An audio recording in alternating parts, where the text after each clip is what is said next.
नमस्कार बच्चों, मैं जितेंद्र कुमार शर्मा और मेरे साथ आप पढ़ रहे हैं कक्षा 10 के लिए हमारी पाठ्य पुस्तक भारतीय संस्कृति और विरासत। अध्याय 2 हम शुरू कर चुके थे जिसका नाम है इतिहास। अब तक हमने 3 भागों का अध्ययन किया बच्चों, जहां हम इतिहास से जुड़ते हुए सिंधु सरस्वती सभ्यता से शुरू होकर के वैदिक काल में प्रवेश करके वहां पे हम पूर्व वैदिक काल, उत्तर वैदिक काल से मिले, उनकी सारी चर्चाएं करी। फिर हम राजवंशों की ओर यानी 16 जनपदों की ओर प्रस्थान कर चुके थे, जहां हमने ये समझने की कोशिश की थी कि इन जनपदों में कौन कौन से शासक थे, उनका शासन था।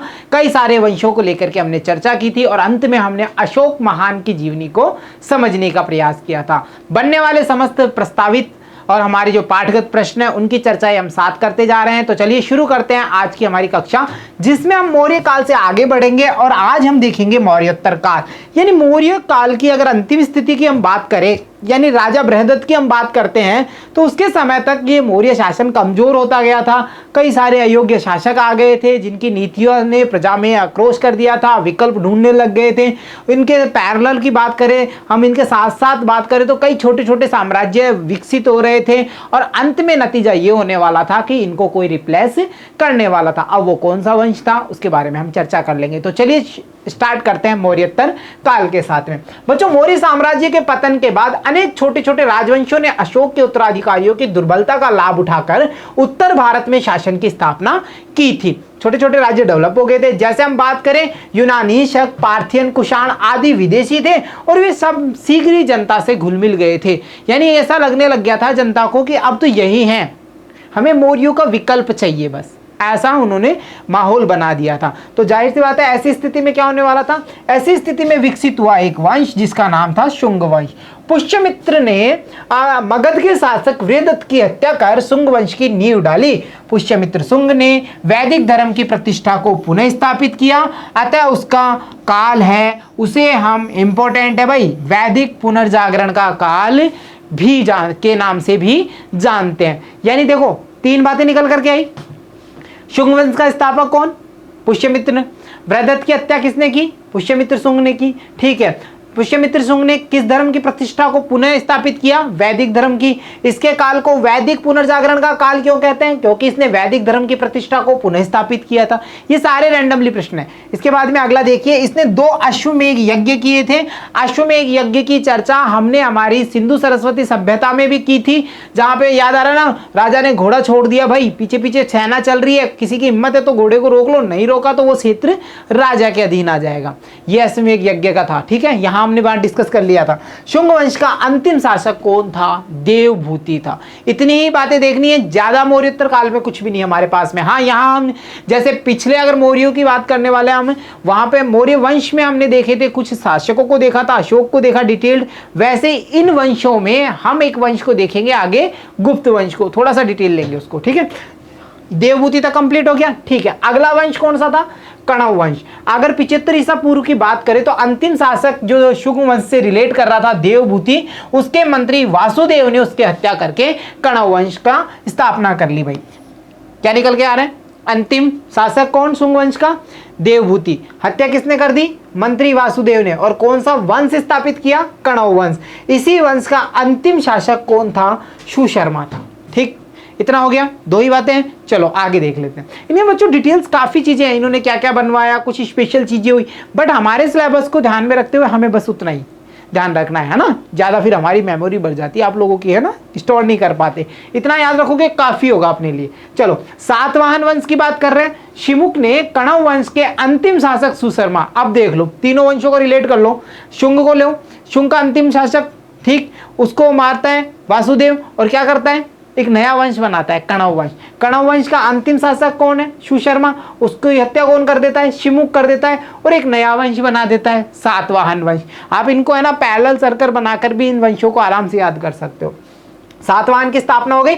इस वंश का 23वां शासक था गौतमी पुत्र सातकर्णी, और इसे क्या कहा जाता है? इसे वेदों का आश्रयदाता भी कहा जाता है। बिल्कुल फैक्ट क्वेश्चन है। वेदों का आश्रयदाता के नाम से किस शासक को जाना जाता है? सातवाहन वंश के गौतमी पुत्र सातकर्णी को। ठीक है, इस वंश का जो शासक यज्ञश्री सातकर्णी है, उसने शकों से अपना खोया हुआ राज्य पुनः प्राप्त कर लिया था। भाई देखा कितना प्रतापी शासक था, है ना। ठीक है, ऐसा कुछ याद आ रहा है क्या? किला तो आ गया पर शेर जाता रहा। याद करना किसके लिए था, ठीक है, सोचना। ठीक, चलो इसके बाद में अगले वंश की बात करें, कुषाण वंश। कनिष्क कुषाण वंश का महान शासक हुआ जिसके समय कश्मीर में चौथी बौद्ध संगीति का आयोजन किया गया। 3 पहले देख ली, चौथी किसके वंश में हो रही है, कुषाण वंश में, कनिष्क के समय हो रही है। कहां हो रही है, कश्मीर में हो रही है भाई। ठीक, चारों शासक याद रह जाएंगे बिल्कुल अच्छे से, अजातशत्रु, काला अशोक, अशोक और उसके बाद में कनिष्क। चारों की चारों 1 2 3 4 संगीति याद होनी चाहिए और उनका स्थान याद रहना चाहिए, राजगृह, वैशाली। फिर हम पाटलिपुत्र की बात करते हैं अशोक के समय, और अब हम जब कनिष्क की बात कर रहे हैं तो यहां पे हम चौथी संगीति देखेंगे और इसका स्थान सीधा सीधा याद है, कैसे कनिष्क कैसे कश्मीर। ठीक, खत्म हो गई बात। चलो ये चारों की चारों टेबल बना देना। कनिष्क ने 78 में एक संवत चलाया जो शक संवत के नाम से प्रसिद्ध है। दोनों तीनों चीजें याद रख लेना भाई। पहली चीज कब है, 78 ईस्वी में। क्या है संवत, नाम क्या है, शक संवत। किसने डेवलप किया, कनिष्क ने। और कौन से वंश से था भाई, कुषाण वंश से। कनिष्क के दरबार में वसुमित्र, अश्वघोष, नागार्जुन तथा चरक जैसे विद्वान हुए। और ये चरक वही है भाई जिन्होंने आयुर्वेद का ग्रंथ हमारा चरक लिखा है, चरक संहिता लिखा है। याद रह जाएगा ना इतनी बातें। ठीक है, तो थोड़ा इंटरेस्टिंग लगा कुषाण वंश की जो बातें निकल करके आई। पहली तो ये थी कि महान शासक कनिष्क की बात हमने कर ली, जिसके समय कश्मीर में चौथी बौद्ध संगीति हो गई है। 78 में इसने एक संवत चला दिया भाई जिसको शक संवत कहते हैं। और इसी के दरबार में वसुमित्र की बात करो, अश्वघोष की बात करो, नागार्जुन की बात करें या चरक की बात करें, सारे के सारे विद्वान मौजूद हैं। और ये चरक कौन है, जिन्होंने आयुर्वेद का ग्रंथ चरक संहिता लिखा। प्रश्न कैसे भी पूछ सकता है, चरक किसके दरबार में थे, ठीक है, या पूछे शक संवत किसने चलवाया। कश्मीर में चौथी बौद्ध संगीति का आयोजन किया गया, उस समय शासक कौन था, कुषाण वंश का कनिष्क था। याद रह जाएगा इतनी बातें। चलो इसके बाद में देखिए आगे का अगर हम जो शासन उसकी बात करने जाएं तो वो है कलिंग। कलिंग और वहां का एक प्रॉपर राजा था खारवेल। तो देखो हम कलिंग का राजा खारवेल की बात करने वाले हैं। तो देखिए एक अन्य राज्य जो मौर्यों के बाद महत्वपूर्ण स्थिति में आया वह था कलिंग। कलिंग राज्य के अंतर्गत आधुनिक उड़ीसा और उत्तरी आंध्र प्रदेश का कुछ भाग सम्मिलित है। ये इसकी स्थिति आ गई है। कलिंग का शासक खारवेल था। खारवेल जैन मतावलंबी था और वह एक महान प्रशासक तथा योद्धा था। उसने अनेक जनोपयोगी कार्य किए, सड़कें बनवा दी, बगीचे लगवा दिए, कुएं खुदवा दिए, धर्मशालाएं बनवा दी, ये सब चीजें उसने करवा दी। ये हमारे इंपॉर्टेंट इतना नहीं होता, बस इतना याद रखना है भाई जैन मतावलंबी था, जैन धर्म को मानने वाला था। और सीधी सीधी बात है, कलिंग राज्य की स्थिति की अगर बात करते हैं तो वह आधुनिक उड़ीसा और उत्तरी आंध्र प्रदेश के कुछ भागों में स्थित मानी गई है। क्लियर, चलो इतना सब देख लिया। इसके बाद में देखो एक और बात देखते हैं। उत्तर भारत की हमने बात कर ली, ठीक है। अब उस समय उसके पैरेलल अगर हम बात करें तो दक्षिण भारत की क्या स्थिति, क्योंकि अगर जब हम गुप्तों की बात करेंगे तो हमें दक्षिण भारत देखना ही पड़ेगा भाई। चोल भी देखने पड़ेंगे थोड़े बहुत, चैर, चोल, पांडे देखने पड़ेंगे, फिर हम देखेंगे गुप्तों की क्या स्थिति चल रही है। तो चलो एक बार दक्षिण भारत पे नजर डाल लेते हैं। दक्षिण भारत का एरिया आपको दिख ही रहा है। सीधी सीधी बात करें, कृष्णा तुंगभद्रा नदी का जो दक्षिणी क्षेत्र है ना, वो दिमाग में रख लो। इनकी स्थिति देख लो सीधी सीधी भाई, ये रही तुम्हारी तुंगभद्रा नदी, ठीक। और अगर बात करें इसके अलावा कृष्णा नदी की बात करें तो ये रही पैरेलल इसका दक्षिणी क्षेत्र। और मैप पे मैंने पहले भी बताया, याद कर लेना, ऊपर की तरफ नॉर्थ होती है भाई, सबको याद होगा, विद्वानों सारे के सारे भूलना मत। ऊपर की तरफ क्या आ रहा है, नॉर्थ आ रहा है, नीचे की तरफ साउथ है। तो ये सारा एरिया हमारा किसको रिलेट करेगा, ये सारा का सारा एरिया हम कह देंगे दक्षिण भारत को रिलेट करेगा। अब देखो कृष्णा और तुंगभद्रा नदी के दक्षिण में जो क्षेत्र है वह दक्षिण भारत कहलाता है। यह चोलों का प्रदेश था और इस क्षेत्र में अगर बात करें ना तो चेर और पांडे जो वंश थे वो आपस में युद्ध करते रहते थे। रोज की चिराबद्दी थी उनमें, रोजाना वो लड़ाइयां करते रहते थे। और इससे परेशान कौन हो रहा था, चोल परेशान हो रहे थे। किनसे, चेर और पांडे से। तो होने वाला क्या था आगे देख लेते हैं। चोल, चलो चोल वंश में चलते हैं। करिकाल चोलों का सर्वाधिक महत्वपूर्ण शासक था भाई। ये करिकाल वही है डैम वाला, बांध वाला, आगे की क्लासेस में पढ़ेंगे बांध के बारे में। अभी बस इतना याद रखो, बहुत ही बढ़िया था, इसने झीलों का निर्माण खूब करवाया अच्छे से। करिकाल है ना, करिकाल चोलों का सर्वाधिक महत्वपूर्ण शासक था। उसने चेर और पांडे राज्यों की संयुक्त सेना को पराजित कर दिया। लो भाई, परेशानी का इलाज कर दिया इसने। दोनों की संयुक्त सेनाएं आ गई, पहले तो खुद लड़ रहे थे, फिर कहा चलो हम मिलकर के इसको हराते हैं, चोल को हराते हैं, फिर आधा आधा राज्य बांट लेंगे। पर ऐसा होने किसने नहीं दिया, करिकाल ने। किस वंश से था, चोल वंश से था। इसने क्या किया, इसने किया चेर और पांडे की जो संयुक्त सेना थी उसको हरा दिया भाई। करिकाल ने अनेक कल्याणकारी कार्य किए, उसने कई नहरें बनवाई जिससे कावेरी का पानी सिंचाई में काम आ सके। वो डैम टाइप का काम इसने कर लिया भाई। और उस डैम को लेकर के एक इमेज यहाँ देख पा रहे हो आप, जिसमें ये इंस्ट्रक्शन दे रहा है कि भाई हाँ ऐसा ऐसा करके इसको बनाना है, तुम्हें कावेरी का जो पानी है उसे हमें यूज करना है। तो ये सब चीजें हम आगे और डिटेल में देख लेंगे इसको। वह वैदिक धर्म का अनुयायी था। देखो अगर खारवेल की बात कर रहे हो, जैन धर्म को मान रहा है। अशोक ने क्या कर लिया, बौद्ध धर्म को अपना लिया। और अगर हम यहां बात करें करिकाल की, तो ये वैदिक धर्म का अनुयायी था। इनके धर्मावलंबी होने का प्रभाव ये पड़ता है कि जिस धर्म से ये रिलेट करते हैं ना, उनके शासन काल में वो धर्म प्रगति करेगा। बौद्ध धर्म का प्रचार हुआ अशोक के समय में भर भर के हुआ भाई, हुआ ना दबा के। वैसे हम ये देख रहे हैं करिकाल के समय में जो चोल शासक है, दक्षिण भारत में वैदिक धर्म का बहुत प्रचार हो रहा था। ठीक समझ में आ रहा है ना पॉइंट कैसे जुड़ते हैं। चलो इसके बाद में चोल हमने देखे, तो पांडे भी देख लो। पांडे साम्राज्य कावेरी नदी के दक्षिण में स्थित था। अरे भाई दक्षिणी भारत की बात कर रहे हैं तो सारा का सारा कावेरी कृष्णा उधर का एरिया चलता रहेगा सारा, है ना, तुंगभद्रा वाला। और इसकी राजधानी मदुरई थी। पांडे शासन में व्यापार, कला और साहित्य को बढ़ावा मिला था। इतनी ही बातें, स्थिति देख लेना, राजधानी देख लेना, व्यापार वगैरह वो तो सब करेंगे भाई। टैक्सेस लेना था उस समय राजाओं को, तो काम तो होने ही थे। ठीक चलो इसके बाद में पांडे हमने देखे, चौल देखे। अब हम देख लेते हैं हमारा इंपॉर्टेंट वाला गुप्त वंश। अब गुप्त वंश क्या है कि मौर्योत्तर काल में सबसे ज्यादा सुदृढ़ और शक्तिशाली था। कैसे था, कौन कौन से शासक थे, क्या महत्वपूर्ण चीजें निकल कर आती हैं, वो सब हम यहाँ देख लेते हैं। ये इधर सोने का सिक्का है भाई, जिन्होंने नहीं देखा देख लो, ये गोल्ड कॉइन है ना, और ये चल भी यहीं से चलेगा, स्टार्ट होगा, देखना भी। गुप्त वंशीय शासकों ने एक सुदृढ़ और शक्तिशाली राज्य की स्थापना की।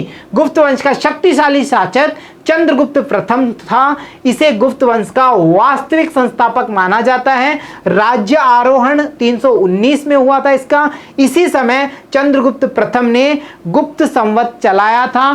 शक संवत कनिष्क के समय 78 ईस्वी में चल चुका है, और गुप्त संवत 319 ईस्वी में चल रहा है। किसके समय में ये चल रहा है, चंद्रगुप्त प्रथम के समय में। और इसने लिच्छवी की राजकुमारी कुमार देवी से विवाह किया था। इतनी ही बातें निकल के आएंगी हमारे सिलेबस में यहां तक। तो इसके बाद में आगे देखो, चंद्रगुप्त प्रथम के बाद समुद्रगुप्त शासक बनता है। और ये इमेज देख लो समुद्रगुप्त की, कुछ अजीब लग रही है, कुछ इंटरेस्टिंग दिख रहा है। ये वीणा बजा रहा है, तो वीणा बजाने वाला शासक भी यही है। संगीत प्रेमी था भाई, ये खूब संगीत प्रेमी था। वो आज वाला संगीत नहीं, उस समय संगीत वाली बात कर रहे हैं। ठीक है, ट्रेडिशनल संगीत की बात करेंगे। इस समय गुप्त साम्राज्य का सर्वाधिक विस्तार हो गया। वीणा बजाते बजाते लड़ रहा था भाई, देखा। इसकी विजयों का उल्लेख हरिशेन रचित प्रयाग प्रशस्ति, इंपॉर्टेंट है, अंडरलाइन मार लो, सीधा सीधा याद कर लेना। प्रयाग प्रशस्ति के लेखक का नाम कौन है, हरिशेन। किसके दरबार में था, समुद्रगुप्त में, समुद्रगुप्त के दरबार में। और इसमें किसका उल्लेख किया गया है, समुद्रगुप्त की विजयों का उल्लेख किया गया है। गुप्त शासक चंद्रगुप्त द्वितीय ने शक शासक रुद्र सिंह तृतीय को हराकर पश्चिम भारत में शकों का उन्मूलन कर दिया, खत्म ही कर दिया भाई, शक रहे ही नहीं। फिर इस विजय के बाद, इतनी बड़ी विजय कोई ले ले तो वो अपने आप को क्या बताएगा, कोई बाहुबली बोलेगा, कोई बादशाह बोलेगा, कोई कुछ बोलेगा। तो यहाँ पे इसने कुछ उपाधियां धारण करी हैं, और वो उपाधियां हैं विक्रमादित्य और सकारी। शकों का अरि, शक का अरि मतलब शत्रु, शकों का शत्रु कौन है भाई, चंद्रगुप्त द्वितीय। ठीक है, समुद्रगुप्त के बाद वाली बात है। चंद्रगुप्त प्रथम पहले पढ़ चुके हम, अब आ रहा है चंद्रगुप्त द्वितीय। और ये बिल्कुल याद करना, बिल्कुल याद रखना, शकों को हरा करके विक्रमादित्य एवं सकारी की उपाधि किस शासक ने, स्टेबल की किस शासक ने धारण की, वो था चंद्रगुप्त द्वितीय। ऑप्शंस में कंफ्यूज मत होना, चंद्रगुप्त प्रथम पहला दिखेगा तुम्हें, पर हमें किस पे टिक करना है, किसको याद करना है, चंद्रगुप्त द्वितीय को। इसके बाद में देख लेते हैं आगे। इसने पड़ोसी राज्यों के साथ वैवाहिक संबंध बनाए। भाई जाहिर सी बात है, जिनसे लड़ाइयां नहीं कर सकते उनसे वैवाहिक संबंध बना लो, है ना, और फिर अपने साम्राज्य का विस्तार कर लो या साम्राज्य को सुरक्षित कर लो। तो इसने पड़ोसी राज्यों के साथ वैवाहिक संबंध स्थापित किए। उसने नागवंश की राजकुमारी कुबेर नागा से विवाह किया। कुबेर नागा से उत्पन्न पुत्री प्रभावती गुप्त का विवाह वाकाटक नरेश रुद्रसेन द्वितीय से कर दिया। अरे भाई अब देखो, नागवंश अंडर आ गया, रिलेशन में आ गया। उधर से वाकाटकों की बात करें तो वो इनके रिलेशंस में आ गए। और इसी समय जो चीनी यात्री फाहियान था उसने इसके शासनकाल में भारत की यात्रा की थी। प्रश्न बनता है कि किस शासक के काल में चीनी यात्री फाहियान भारत आया था, और उस शासक का नाम बिल्कुल आंख खोल के, आंख बंद करके नहीं, आंख खोल के टिक करना है, चंद्रगुप्त द्वितीय। ठीक है, विक्रमादित्य की उपाधि धारण कर ली, शकारी हो गया, नाग वंश से इन्होंने रिलेशंस बना लिए, वाकाटकों से इन्होंने रिलेशंस बना लिए। और इतनी सब बातों को, जब इतनी घटनाएं हुई तो उनको देखने के लिए कौन आ रहा है, चीन से यात्री आ गया जिसका नाम था फाहियान। क्लियर? एक हैंसांग भी आएगा आगे, है ना, कंफ्यूजन मत होना। फाहियान कब आ रहा है? चंद्रगुप्त द्वितीय के काल में। ठीक, चलो इसके बाद में आगे की बात करते हैं। देखो, इसके दरबार में 9 विद्वान रहा करते थे जिन्हें नवरत्न कहा गया है। और नवरत्न कहाँ देखे? अकबर वाला है ना, और एक वो नवरत्न तेल भी देखा होगा, उसको छोड़ो, बाकी ये याद रखना चंद्रगुप्त द्वितीय के दरबार में नवरत्न थे जिसमें कालिदास, धन्वंतरी, वराहमिहिर जैसे प्रमुख दरबारी भी थे। अगर गुप्त शासक स्कंदगुप्त की बात हम करें तो उसने सुदर्शन झील का निर्माण करवाया था। एक ही फैक्ट निकल करके आता है, सुदर्शन झील का निर्माण किस गुप्त शासक ने करवाया? पुनर्निर्माण है भाई, निर्माण की याद तो आ रही है ना, कहाँ देखा था हमने, याद आ रहा है ना कुछ? ठीक है, वहां पे। तो अब हम ये देख रहे हैं इसका पुनर्निर्माण स्कंदगुप्त करवा रहा है। और गुप्तों का अंतिम शासक की बात करोगे तो वो विष्णुगुप्त। ये सब बातें आपको यहां से रिवाइज करनी है ना, पॉइंट टू पॉइंट सारा कुछ हम यहां याद कर लेंगे। तो बच्चों ये थी आज की क्लास जिसमें हमने कोशिश की पूरी तरह से कवर करने की मौर्योत्तर काल को, जहां हमने कई सारे शासन देखे जो मौर्यों के बाद में उनकी दुर्बलताओं को आधार बना करके प्रजा के साथ सहयोग लेकर के स्टेबल हो रहे थे। और मौर्यों की जो पिछले शासक थे जैसे वृहदत्त वगैरह की हम बात करें तो उनके ऊपर हावी हुए और कई सारे वंश हमें देखने को मिले। शुंग आया, हमने कणव देखे, है ना, ये सारे वंशेज हमने देखे। गुप्त काल को लेकर के, गुप्त वंश को लेकर के हमने काफी सारी चर्चाएं करी। बनने वाले समस्त संभावित प्रश्नों के बारे में भी हमने चर्चाएं कर ली। उम्मीद करता हूं बच्चों ये सारे टॉपिक्स अब तक आपको अच्छे से समझ में आ गए होंगे। तो मिलता हूं आपसे अगली कक्षा में, तब तक के लिए धन्यवाद बच्चों।